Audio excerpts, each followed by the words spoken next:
He estado conduciendo durante 2 horas hasta el Baltimore Marriott, donde mi mujer asiste a una conferencia. El plan era sorprenderla apareciendo allí y llevándola a cenar. Sí, claro. Durante los últimos 3 meses he tenido sospechas de que mi esposa Megan podría estar teniendo una aventura con un compañero de trabajo. Cada vez que iba a un viaje de negocios, a una sesión de formación o a una conferencia, parecía que volvía más tarde de lo esperado. Esta noche me propongo encontrarla en el acto y poner fin a todo. Megan y yo llevamos 14 años casados y tenemos 2 hijos preciosos, Sara, de 12 años, y Todd, de 10, que actualmente viven con mi madre. Nos casamos al salir del instituto, después de salir juntos durante los 2 últimos años. Megan, con su largo pelo castaño, su esbelta figura y sus fuertes rasgos faciales, siempre fue brillante y alegre hasta hace unos 3 meses. Pensaba que teníamos un matrimonio sólido, pero las pequeñas cosas me inquietaban. Dudaba en enfrentarme a ella, temiendo parecer paranoico o celoso. El congreso de ese día estaba convenientemente cerca, lo que me dio la oportunidad de pasarme por allí de improviso y pillarla en el acto. En el mostrador del hotel, entregué la bolsa del traje y me presenté como Phil Jenkins. Mi esposa Megan asistía a la conferencia sobre seguros en la habitación 214, y me había informado de que podía recoger una llave allí. Tras confirmar mi identidad, el empleado me entregó la llave y me dirigí nervioso al ascensor. Por mi mente pasaban preguntas sobre qué hacer cuando la pillara, cómo abordar la situación, si llamar a la puerta o entrar, y si estaría sola con el pestillo de seguridad puesto. Mientras caminaba por el pasillo, decidí utilizar la llave para abrir la puerta y ver qué ocurría a continuación.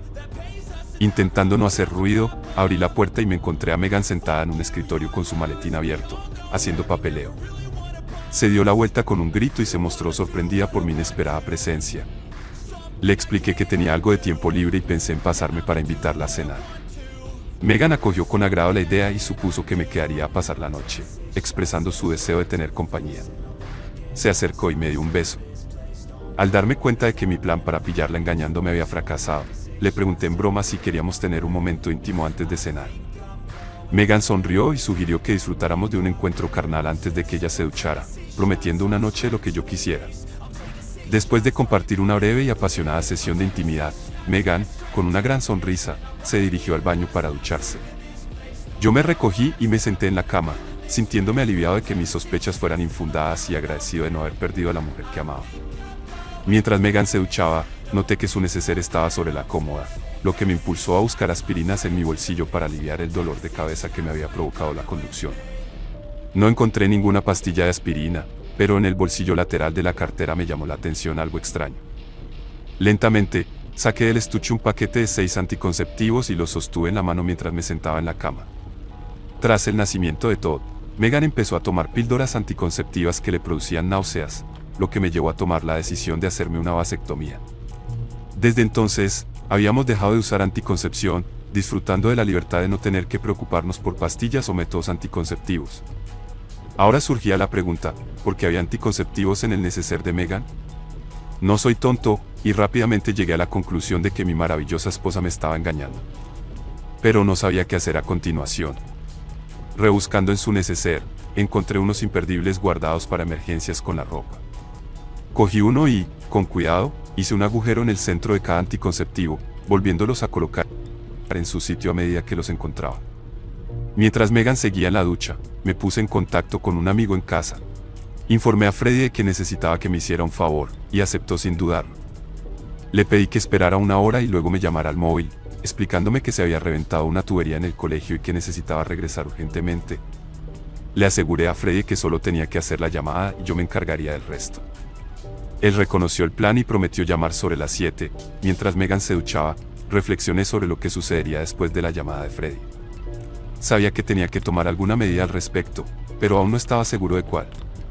Cuando Megan salió del baño, luché por contenerme y no enfrentarme a ella, ardiendo por dentro en deseos de tomar represalias contra la que era mi esposa. No soy un hombre violento, suelo mantener mi temperamento bajo control, y en ese momento me di cuenta de que era mejor no hacerle saber que conocía su infidelidad. No quería enfrentarme a ella sin un plan sólido, así que decidí esperar a la llamada de Freddy para tomar una decisión. Mientras tanto, Megan y yo bajamos al comedor del hotel. Estaba completamente deprimido y preocupado, pero traté de no mostrarlo. Le sugerí a Megan que pidiera lo que quisiera, y ella respondió que no tenía mucha hambre y se decidió por un filete pequeño, sugiriendo una botella de rosé para acompañarlo. Después de hacer el pedido, no pude resistirme a indagar un poco sobre nuestra relación.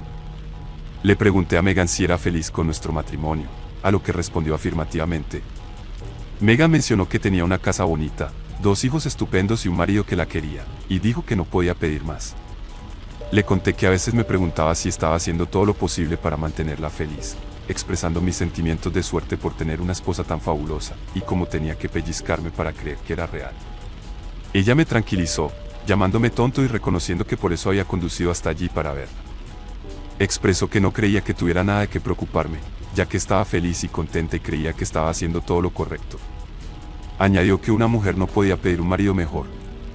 Nuestras cenas llegaron y pasamos la mayor parte de la comida charlando amistosamente. Mientras recogían los platos, sonó mi móvil. Me excusé en el vestíbulo para no molestar a los demás comensales y esperé unos minutos antes de volver a la mesa. Le expliqué que mi amigo Freddy me había llamado para informarme de la rotura de una tubería de agua en la escuela. Le pedí disculpas y le dije que tenía que volver lo antes posible, por lo que había cancelado la noche que habíamos planeado pasar juntos. El rostro de Megan mostraba una expresión de decepción, pero no pude discernir la autenticidad de sus emociones. Parecía que si me quedaba o me iba no le importaba, ya que de una forma u otra iba a enfrentarse a las consecuencias. Al subir al ascensor, vi a un hombre que se dirigía hacia Megan. Se presentó como Kirk Langford y mencionó que había pasado por la habitación de ella para cenar, pero que no había obtenido respuesta. Extendió la mano para saludarme, y le estreché la mano mientras fingía una sonrisa agradable. Mientras subíamos en el ascensor, volví a tratar el tema de los regaños con Megan, expresándole mi deseo de que dejara su trabajo y mi malestar porque trabajara con Kirk. Le hice saber que ya habíamos hablado de esto antes y que era crucial para mí. Megan respondió que no tenía intención de renunciar, ya que disfrutaba de su trabajo y aprendía mucho de Kirk. Me sugirió que tenía que superar mi paranoia sobre Kirk y ella. Aunque no estaba de acuerdo, decidí no discutir más en ese momento. Después de un rápido beso en la habitación, recogí mis maletas y partí para el viaje de regreso a casa. Durante todo el trayecto, no pude dejar de pensar en Kirk pasando por la habitación de Megan después de la cena. Cuando llegué a casa, estaba destrozado. La desconfianza y el enojo se apoderaron de mí mientras pensaba en la posibilidad de que Megan me estuviera engañando con Kirk. Había desarrollado un odio hacia mi esposa por sus acciones y su falta de consideración por mis sentimientos. Ojalá fuera experto en idear formas de atrapar a los cónyuges infieles, pero estaba estupefacto y no sabía cómo manejar la situación. Mi mayor deseo en ese momento era divorciarme de Megan, pero carecía de pruebas concretas que pudieran sustentar mi sospecha. Mi mujer me era infiel y yo lo sabía, pero no podía hacer nada al respecto sin evidencias. Desesperado, busqué ayuda en línea y hablé con amigos cercanos, pero no parecía haber una solución fácil. 2 días después, Megan regresó a casa con una actitud alegre, lo que me enfureció aún más. En un intento desesperado por encontrar algo que confirmara mis sospechas, revisé su bolso y encontré un anticonceptivo con un agujero. Estaba furioso y dolido, pero aún así, no tenía las pruebas que necesitaba. Llegó el sábado y con él el picnic de la compañía de seguros de Glow. A pesar de que los niños se divirtieron, yo no tenía ningún ánimo. Me sentía expuesto y vulnerable ante la posibilidad de que algunos de los colegas de Megan supieran algo sobre su infidelidad y me convirtieran en el blanco de burlas groseras. Quizá estaba un poco paranoico, pero no podía evitar sentirme así. Megan parecía estar disfrutando socializando con Kirk y los demás colegas, y aunque no mostraron ningún gesto carnal, era innegable que estaban muy unidos. El hecho de que me ignoraran me sentó bastante bien, ya que no tenía ganas de interactuar con nadie. De repente, una mujer llamada Janet Langford se presentó y dijo que yo debía ser Pilgrim Kings. Ella era extremadamente amistosa y alegre, y me sentí realmente confuso por su actitud. No sabía si fingir que no pasaba nada o si enfrentarla y preguntarle si sabía algo sobre Megan y Kirk. Mientras que yo tenía en alta estima a mi esposa Megan y la quería profundamente, Janet Langford parecía una modelo con su larga melena castaña y sus grandes ojos azules. A pesar de ser un poco bajita, su cuerpo perfecto me hizo preguntarme por qué alguien como Kirk engañaría a una mujer tan hermosa como ella. Después de intercambiar algunos cumplidos, acordamos buscar un lugar más tranquilo para hablar. Nos instalamos en unos bancos a unos 100 metros de la zona de picnic, cerca del lago. Le ofrecí escuchar lo que quisiera discutir, y ella dudó expresando su dificultad para sacar un tema delicado. En ese momento, supe que estaba al corriente del asunto entre Megan y Kirk. Decidí facilitarle las cosas y le dije que acababa de enterarme esa misma semana. Janet pareció aliviada y me confesó que lo sabía desde hacía unos 2 meses.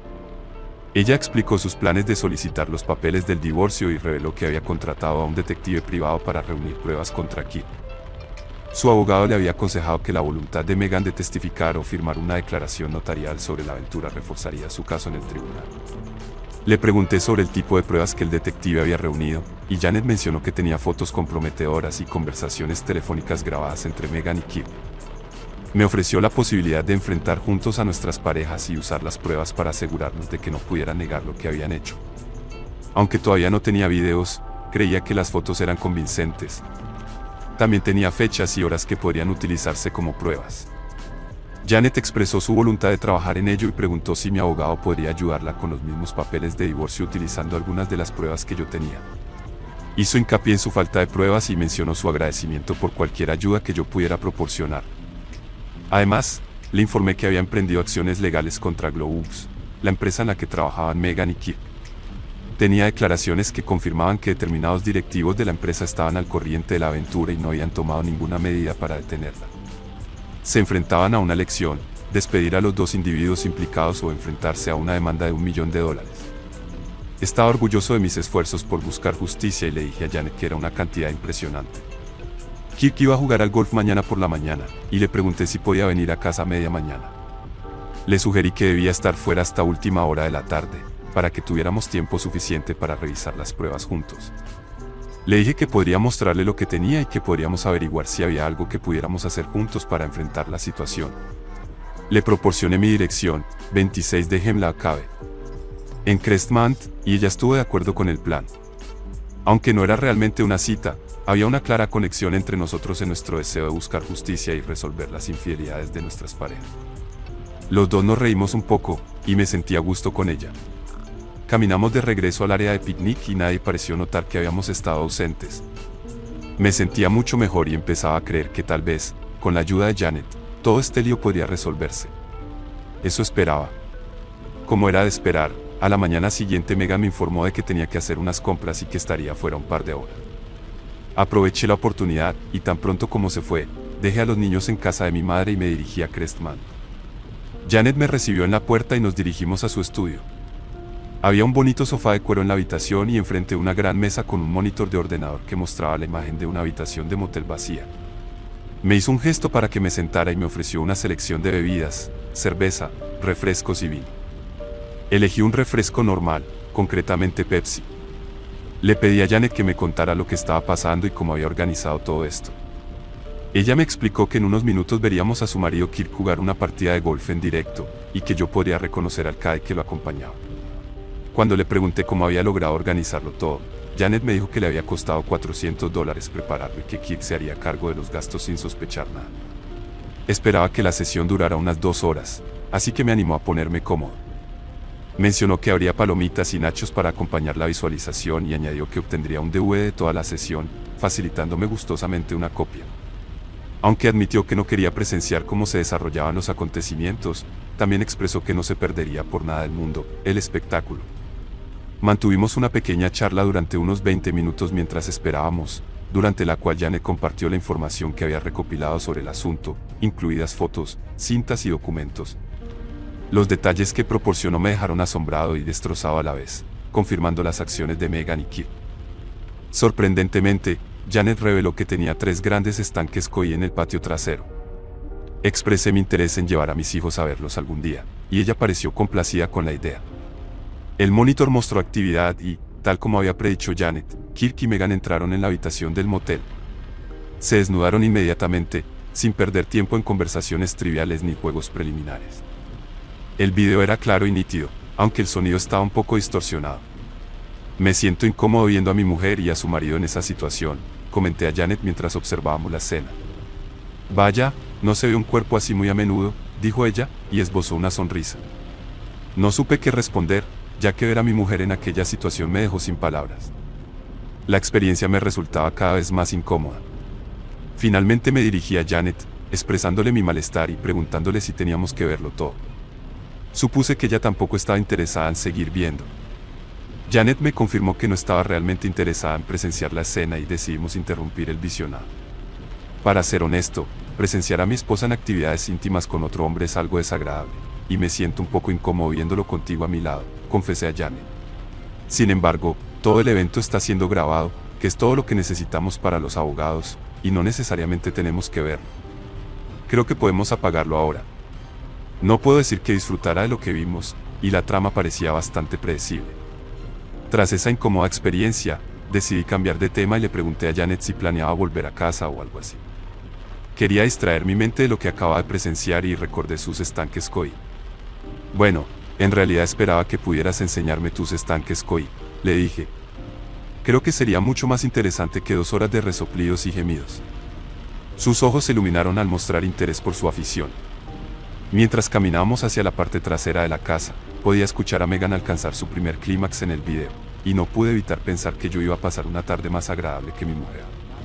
Los 3 estanques de peces eran fantásticos, y yo estaba especialmente intrigado por los sistemas de bombeo y filtrado, dada mi experiencia como fontanero antes de trabajar en la escuela. Janet me contó que Kirk no la ayudaba en absoluto con su afición y que ella tenía que contratar a gente para los trabajos de tuberías o bombas. Me ofrecía ayudarla cada vez que Kirk jugaba al golf, no con intenciones románticas, sino simplemente para aprender más sobre los estanques koi y pasar un rato agradable. Después de unas horas que pasaron rápidamente, volvimos a la casa. La habitación del motel estaba vacía en el monitor, lo que indicaba que era hora de que Megan y Kirk volvieran a casa. Janet prometió llamar cuando Kirk tuviera otro partido de golf, para que pudiera visitar a Sarah y todo y así distraerme de la situación en casa. Las semanas siguientes fueron difíciles, ya que cada vez que Megan se duchaba, buscaba en su bolso una nueva provisión de anticonceptivos. No podía entender cómo encontraba tiempo para usarlos todos. Llevaba un imperdible en el llavero, listo para pincharlo en cualquier momento y poner fin a la situación. Preveía que Megan tendría que hacer una visita sorpresa a su hermana en las tardes siguientes a los partidos de golf de Kirk, así que planeé distraerla con la historia de la Dama Koi y las visitas a sus estanques. Los niños contaban emocionados su visita a la Dama Koi, enseñándole a Megan fotos de los peces que habían dibujado y compartiendo los nombres que les habían puesto. Nunca relacionó a la mujer de Kirk con la Dama Koi y parecía aliviada de que yo pudiera mantener a los niños ocupados mientras ella se dedicaba a otra cosa. Intenté 2 veces más convencerla de que dejara su trabajo y pusiera fin a su relación con Kirk, pero las 2 veces recibí el mismo rechazo, y la segunda fue especialmente desagradable. También empecé a poner excusas para evitar acercarme a ella, y ella respondió con comentarios sarcásticos sobre mi masculinidad. Me escocía un poco, pero hacía que todo lo que estaba haciendo fuera más fácil de justificar. Finalmente, una noche de martes, Megan soltó una bomba y me dijo que últimamente se sentía muy estresada. Sugirió tomarse unos días libres en el trabajo para visitar a su hermana durante una semana. Reconocía mis esfuerzos con las horas extras y las noches de trabajo hasta tarde y pensó que sería una buena idea para mí relajarme mientras ella estaba fuera. Megan creía que un viaje a casa de su hermana sería mucho mejor que pasar un año con un psiquiatra. Me animó a pasármelo bien, asegurándome que ella se ocuparía de todo. Megan se alegró de que comprendiera la necesidad de trabajar más por el bien de la familia, pero expresó su preocupación por haber exagerado. Aquella noche me costó conciliar el sueño, pero al mismo tiempo me sentí aliviado de que por fin había llegado el momento. La hermana de Megan, Nancy, y su marido, Brad, vivían a unas 3 horas de distancia. Brad, aunque era un buen tipo, podía ser un auténtico idiota, sobre todo cuando Nancy llevaba la voz cantante. Curiosamente, en su ciudad había 2 clínicas de interrupción del embarazo, y yo había reunido los nombres, las direcciones y los horarios de ambas.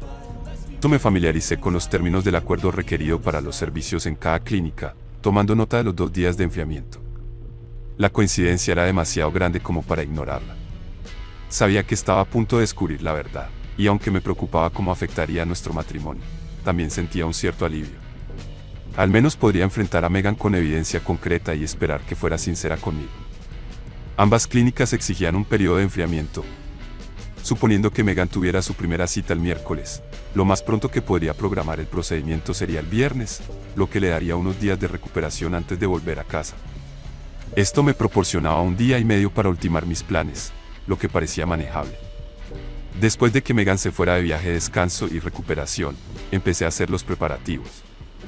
Tuve que explicar la situación a mis padres, reconociendo mi fracaso como marido. Comprensivos y solidarios, me ofrecieron su apoyo.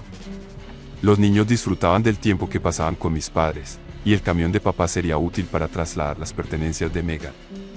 El abogado tendría todo el papeleo necesario listo para mí el jueves por la mañana, y el de Janet también estaría preparado. Planeábamos notificar a Kirk simultáneamente con la notificación a Megan. La única lucha interna a la que me enfrentaba era si debía darle a Megan una última oportunidad de enmendarse. Aunque tenía pocas esperanzas, papá y yo pasamos el resto del día empaquetando las cosas de Megan. El jueves por la mañana, después de 3 horas de viaje, llegué a la primera clínica y me encontré con una decepción, ya que no encontré nada. Mi última opción era el centro de planificación familiar. Con toda la confianza que pude reunir, me acerqué a la recepcionista y le expliqué que era Pilgrim Kings y que mi esposa Megan me había dado instrucciones para ir allí y firmar un formulario de consentimiento. Al preguntarme por los detalles del formulario, admití que no sabía el nombre exacto, pero mencioné que era un documento en el que declaraba que entendía todo, que estaba de acuerdo y que no emprendería acciones legales. La recepcionista confirmó la identidad de Megan y mencionó que su hermana había firmado por ella, pero que mi firma sería mejor.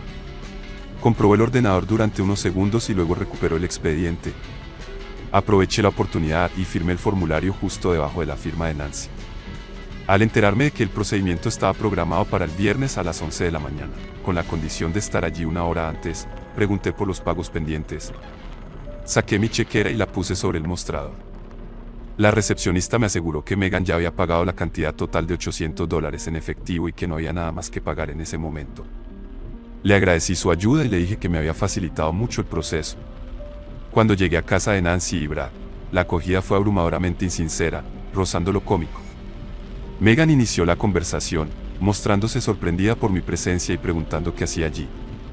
Respondí que mamá y papá querían quedarse con los niños unos días, así que me tomé unos días libres y decidí visitarlos, mencionando que también necesitaba salir un rato. El silencio se apoderó de la habitación, y sentí que todos estaban buscando una explicación plausible para lo que acababa de decir. Les había puesto en un aprieto y ahora tenían que encontrar una salida. Observé que Nancy asentía a Brad, indicándole que se reuniera con ella en la cocina. Megan entabló una conversación informal sobre diversos temas, intentando alejar la atención del tema principal. Al cabo de unos minutos, Brad regresó a la habitación con una sugerencia. Propuso tomarse el día libre al día siguiente, tomar prestada la lancha de su amigo Jack y pasar el día en el lago para asegurarse de que no molestaríamos a la señora. Acepté, expresando que un día a la deriva en el lago haría desaparecer todas mis preocupaciones. Sugerí comprobar si Jack podría acompañarnos, y Brad accedió a prepararlo todo. Todos parecían aliviados con el desarrollo de los acontecimientos. Sin embargo, yo no podía dejar de pensar en las mentiras y las omisiones que me había encontrado. Cenamos sin incidentes y pasamos el resto de la velada charlando sobre diversos temas, aunque no hubo ningún acercamiento íntimo esa noche, ya que Megan no quería que su hermana nos escuchara. Al amanecer, Jack ya estaba esperando con el barco en el muelle, y Brad preparó el almuerzo mientras llenaba la nevera de cerveza. Mientras cargábamos el camión en el bote, entablamos conversación, y Brad me preguntó si subiría al camión. Me situé junto a la puerta del pasajero y le informé de que había decidido quedarme. Le sugerí que aprovechara el día al máximo porque enfrentarse a Nancy durante las próximas horas no sería agradable. Brad pasó unos 5 minutos intentando persuadirme hasta que tuve que ponerme firme. Después de algunas palabras duras y amenazas físicas, Jack y Brad finalmente partieron. Entré en la casa, me preparé una taza de café y apagué el móvil de Nancy. Luego llamé a mi padre, quien siempre se levantaba temprano. Charlamos durante unas 2 horas, ignorando los constantes tonos de llamada en espera. Brad debió de intentar contactar con Nancy durante horas mientras Nancy y Megan se despertaban. Después de despedirme de mi padre, me preparé para la inminente confrontación. Borré las llamadas perdidas del teléfono fijo y volví a encender el móvil de Nancy. En menos de 2 horas, Megan y Nancy tendrían que estar en el centro de planificación familiar, y yo tenía la intención de acompañarlas para descubrir la verdad tras las mentiras y engaños que habían tejido. Al cabo de unos 5 minutos, me enfrentaría a 2 mujeres furiosas. Había terminado la primera cafetera, así que preparé una nueva para mi esposa y su hermana. Megan exclamó, preguntando por qué estaba allí. Les expliqué que no tenía ganas de pescar, así que decidí quedarme con ellas todo el día. Sugerí buscar un lugar agradable para comer juntos, mencionando que tenía que irme esa noche y no quería pasar el día con Brad y Jack en un barco. Megan rechazó la idea, afirmando que ella y Nancy tenían planes para ese día y preferían ir solas. Hizo hincapié en que podía salir conmigo en cualquier momento, pero que solo podía ver a Nancy un par de veces al año. Además, señaló que yo estaría allí toda la semana. Intenté convencer a Megan, diciéndole que podía dedicarle al menos medio día, ya que había conducido hasta allí. Le sugerí que podía dedicar el resto de la semana a sus actividades de hermanas. Nancy salió de la habitación, marcando un número en su móvil. Megan se sentó en una silla, parecía derrotada como si la hubiera golpeado un camión. Podíamos oír a Nancy gritándole a Brad por teléfono como si hubiera cometido el crimen del siglo. Observé el rostro de Megan y noté que estaba a punto de ceder. Acepté escuchar sus planes para ese día y decidir si encontraría algo de interés o si buscaría otra actividad. Expresé mi confusión ante la situación, ya que tenían toda la semana para estar juntas. Les pregunté en broma si habían quedado con algún chico, a lo que Megan se apresuró a aclarar que no iban a quedar con ningún chico, sino que planeaban hacer algunas compras de ropa íntima, incluyendo sujetadores, ropa interior y camisones sexys. Me explicó que no querían que nadie las mirara mientras se las probaba. Le sugerí que la mayoría de esas tiendas se encontraban en el centro comercial y que podría entretenerme haciendo otras cosas mientras ellas se probaban la ropa. Incluso me ofrecí a acompañarlas sin estorbar, asegurándoles que no tendrían que preocuparse de entretenerme durante el almuerzo. Les prometí llevarlas a un lugar elegante para compensar las molestias que les había causado, y Megan parecía estar a punto de ceder. Justo en ese momento, Nancy se quedó en la puerta mirándome fijamente, sin decir palabra. La tensión se hizo palpable y sentí que se avecinaba una confrontación. Megan, viendo que no iba a poder razonar conmigo, parecía resignada a la idea de que les acompañara durante su jornada de compras. Ambas aún llevaban sus batares de casa, y finalmente Megan se levantó, declarando que tenía que ir a vestirse. Salió de la habitación, seguida de Nancy, quien me lanzó una mirada desafiante y me llamó imbécil antes de seguir a Megan escaleras arriba. Unos 20 minutos más tarde, la luz del teléfono fijo se encendió, indicando que alguien de arriba estaba realizando una llamada.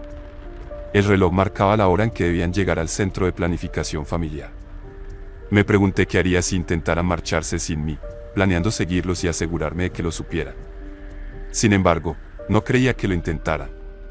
Al cabo de 20 minutos, ambas bajaron las escaleras. Megan me informó de que era hora de ir de compras, mostrando un poco de actitud. Sorprendentemente, fue más fácil de lo que pensaba.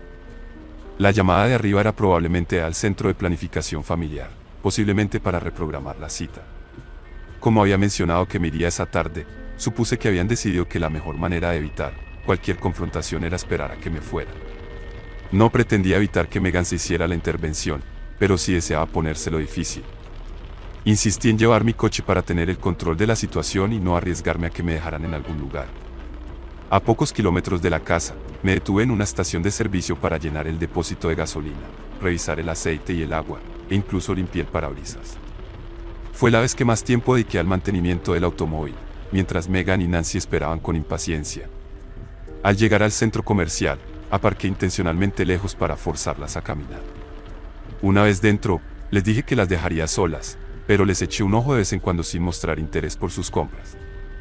No parecían estar disfrutando, ya que la mayor parte del tiempo se pasaban hablando entre ellos y haciendo gestos. Compraron algunas cosas, probablemente para mantener las apariencias. Intenté ser lo más discreto posible, pero sin perderles de vista. Había algo importante entre ellas, una discusión seria que les estaba provocando tensión. Pasó la hora de la cita y logré retrasar lo inevitable. Sabía que Megan se sometería a la intervención, así que no tenía intención de interferir más. Alrededor de la 1 p.m., regresaron al patio central del centro comercial, donde les dije que nos encontraríamos. Fuimos a comer al Olive Garden y volvimos a casa sobre las 2 p.m. Durante el almuerzo y el viaje de regreso a casa, el silencio fue el protagonista. Me mantuve sonriente todo el tiempo, consciente de que Megan y Nancy estaban molestas conmigo, pero francamente, no me importaba en lo más mínimo. Qué sensación más maravillosa sentir que tenía el control. Me serví una cerveza y me relajé en el sofá. Finalmente, Brad llegó a casa y, durante unos 30 minutos, Nancy lo reprendió sin piedad. Logró escapar del tormento y desapareció durante un par de horas, reapareciendo justo a tiempo para la cena, cuando las chicas habían terminado de limpiar. Solicité una conversación privada con Megan en la cocina, a lo que Nancy respondió con una mueca de desagrado. Ambas se dirigieron al salón y pude notar que Megan seguía disgustada por los eventos anteriores. Sabía que no iba a ser fácil tratar con ella. Decidí ir directo al grano y expresarle mi deseo de que dejara su trabajo y cortara todo contacto con Kirk Langford. Apretó los dientes con fuerza y luchó por no golpearme, mientras insistía en que no quería volver a escucharme repetir la misma solicitud una y otra vez. Megan se negó a perder el tiempo respondiéndome, afirmando que ya sabía mi postura y que no tenía intención de cambiar. Me dio un ultimátum, o cambiaba de tema, o me iba. En ese momento, metí la mano en el sobre de Manila que había dejado junto a la silla y saqué un sobre tamaño oficio. Le expliqué que le había pedido al menos 10 veces en los últimos 2 meses que firmara los papeles del divorcio, pero ella siempre se había negado. Le entregué los documentos y le sugerí que los firmara y los enviara por correo. Había incluido un sobre franqueado con su dirección, y le dije que si quería que un abogado lo revisara, podía hacerlo. Me fulminó con la mirada y se inclinó sobre la mesa, expresando su frustración. Afirmó que no podía divorciarse de mí simplemente porque no me gustara su trabajo o sus amistades. Insistió en que para divorciarse había que haber motivos válidos y que, según ella, yo no los tenía. Me recomendó que fuera hora de que me fuera a casa y reflexionara, ya que ella era mi esposa y no tenía intención de renunciar a su hogar y su familia solo porque a mí no me gustara donde trabajaba. Respondí buscando en mi sobre de Manila y sacando una pila de fotos. Puse 6 fotos de Megan con Kirk sobre la mesa y le pregunté si había mantenido relaciones íntimas con él. No hubo respuesta, así que coloqué otras 6 fotos de ellos en varias posiciones sobre la mesa. Mientras seguía mostrándole más fotos, ella empezó a gritarme, instándome a que parara. La tensión era insoportable, pero seguí en silencio, mostrándole la evidencia de su traición. Entiendo que mi conducta le pareció inapropiada, viéndola como una invasión a su privacidad. Me criticó duramente, acusándome de ser sigiloso y expresando su disgusto por mis acciones. Quería saber por qué no había abordado la situación de forma directa, y me acusó de comportarme como un pervertido, manifestando que mis quejas la enfermaban. En ese momento, mi teléfono móvil sonó, y al contestar, supe que mi padre llegaría en 10 minutos con las pertenencias de Megan a casa de Nancy. Cuando colgué, ella preguntó sobre la llamada. Le expliqué que mi padre llevaría sus cosas a casa de Nancy y que habíamos cambiado las cerraduras de nuestra casa. Le ofrecí recuperar cualquier objeto que hubiera olvidado, si me avisaba. Megan se quedó en silencio mientras le entregaba el título de propiedad de su automóvil, mencionando que se lo había dado a ella. En un sobre, incluí la mitad del dinero de nuestras cuentas bancarias, alrededor de $200. También expliqué que había hecho arreglos para que pudiera visitar a los niños una vez a la semana, y que podía quedarse una noche al mes si firmaba una declaración reconociendo su relación con Kirk y la notarizaba. Finalmente, le dije que tenía un DVD de la visita que ella y Kirk hicieron al Motel Scandia el 10 de mayo, donde pasaron 2 horas juntos y documentando todo lo que había capturado en las fotografías. Mientras recogía las fotografías, aclaré que no había sido yo quien las había tomado. Sus actividades no me importaban, lo que me molestaba era que me engañaran. Por último, le dije que quería que conservara un recuerdo de lo que alguna vez fue nuestro amor. Sacando el imperdible de mi llavero, lo deslicé por la mesa hacia ella. Le expliqué que lo había usado para agujerear todos los anticonceptivos durante los 2 últimos meses. Comenté que había utilizado 48 preservativos en las últimas 2 semanas, y que Kirk había tenido más suerte de la que yo jamás había soñado. Ella respondió con ira, llamándome miserable y declarando que mis acciones eran las más repulsivas que había escuchado. Le respondí que lo verdaderamente repugnante era tener una aventura fuera de nuestro matrimonio. Reconocí que podría ser considerado un tonto, pero ella era infiel. Le informé que tenía que irme porque mi padre acababa de llegar a casa. Observé que nunca se disculpó ni mostró remordimiento por sus acciones. Al despedirme, le deseé suerte para el despido del lunes. Al final, Megan se echó a llorar cuando me alejé de la habitación. Nancy se apresuró a consolarla, y Brad me siguió hasta el porche. Brad cuestionó mis decisiones, afirmando que no podía tirar por la borda un matrimonio de 14 años por un simple malentendido. Le desafié, preguntándole por qué mi esposa había ido a visitarlo a él y a Nancy. Brad bajó la mirada durante unos momentos, aparentemente sumido en sus pensamientos. Al final, se disculpó y ofreció su ayuda para descargar el camión. Tardamos unos 10 minutos en terminar, mientras Megan seguía llorando en la cocina. No entendía la razón de sus lágrimas y, sinceramente, no me importaba. Al cabo de una semana, ambos Megan y Kirk fueron despedidos de Globase. Megan se negó a firmar una declaración jurada, pero el abogado me aseguró que mi caso era suficientemente sólido incluso sin ello. Después de aquella noche, no supe más de mi ahora ex esposa. No vino a ver a los niños, pero ellos parecían estar formando un vínculo estrecho con Janet, así que no les importaba demasiado. Nosotros 3 pasábamos mucho tiempo juntos como una familia, casi todo el tiempo. No teníamos relaciones sexuales, ni siquiera hablábamos del tema, porque no queríamos poner en peligro los divorcios. Los niños y yo aprendíamos mucho sobre COI, y nos lo pasábamos muy bien haciéndolo. Al final, después de 4 meses, ambos divorcios se hicieron oficiales. Meghan nunca luchó por el suyo, pero Kirk sí lo hizo, pataleando y protestando en todo momento. Él perdió la casa, todas las inversiones y tuvo que pagar una sustanciosa pensión alimenticia mensual. Unos días antes de Navidad, Meghan vino a casa con regalos para los niños. Fui educado y no hice nada para arruinar el espíritu navideño. Se quedó unas 2 horas y luego se fue tan discretamente como había venido. No dijimos nada entre nosotros sobre el divorcio o la aventura. Puse la casa en venta y 2 meses después nos mudamos con Janet. Kirk aceptó un trabajo en Omaha y Meghan se fue con él durante meses. Más tarde, Kirk desapareció y no le dijo a dónde iba. Meghan volvió a vivir con Nancy después de que Brad se fuera a trabajar en el oleoducto de Alaska. 2 meses después, Nancy recibió los papeles del divorcio por correo. Las 2 hermanas se hacen buena compañía.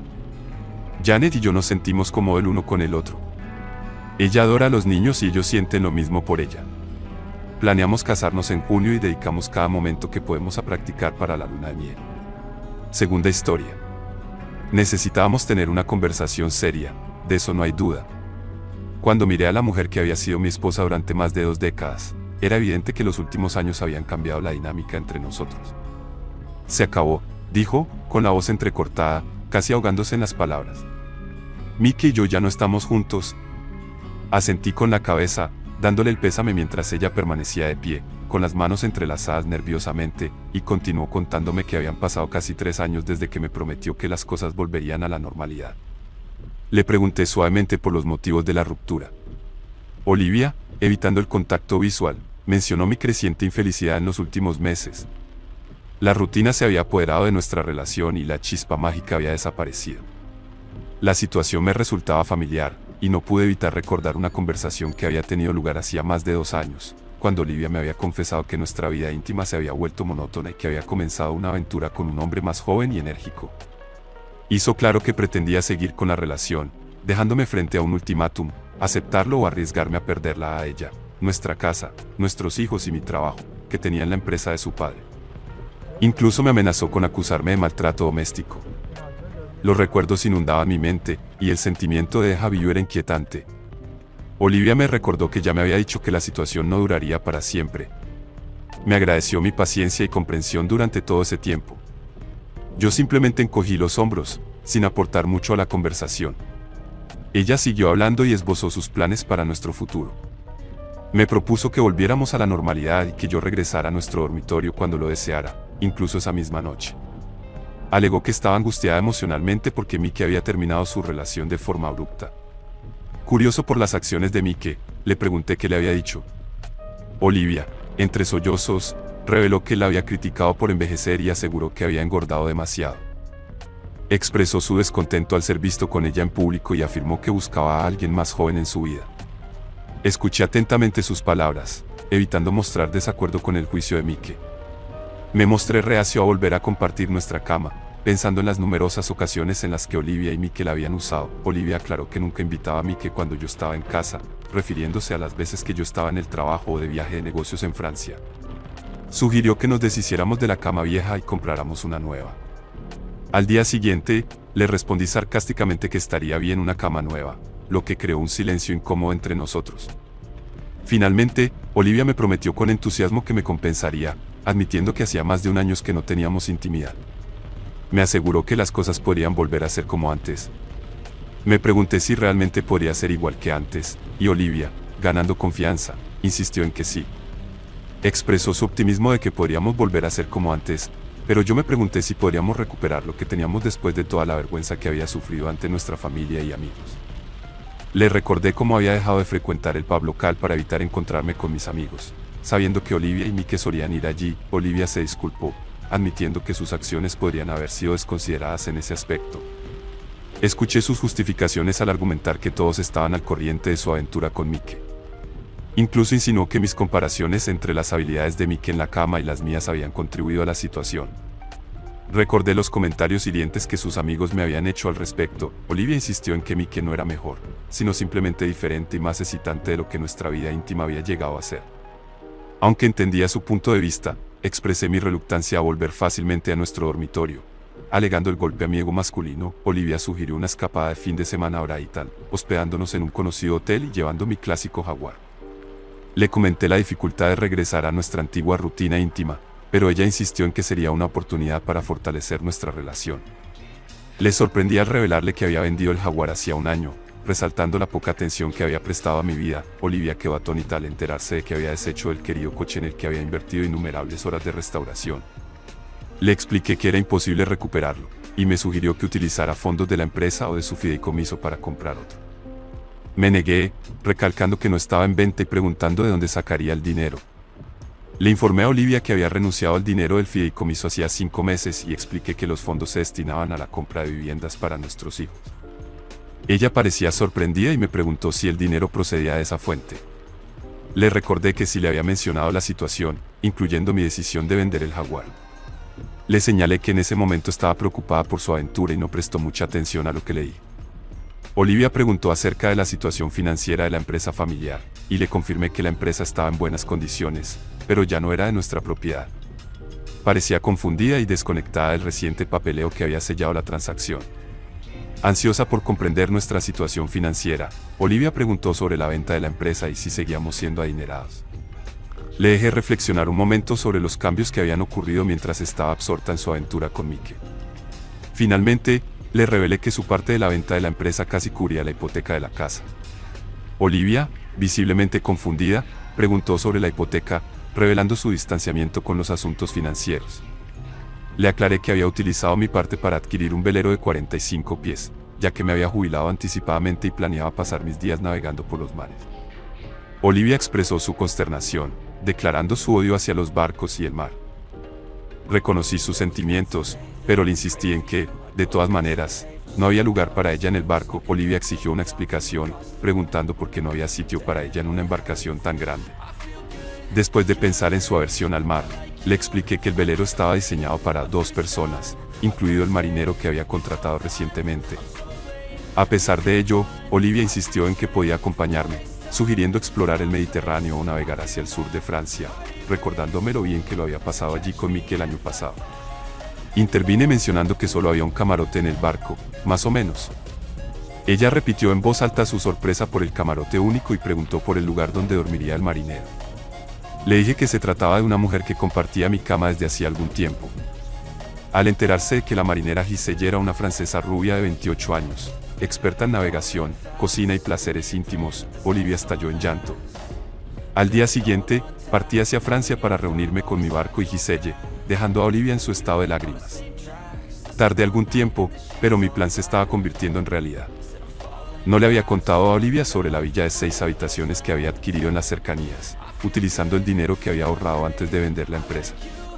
Me entusiasmaba la idea de disfrutar de la piscina y los juguetones momentos con Susie, quien tenía la costumbre de no llevar la parte superior de su bikini.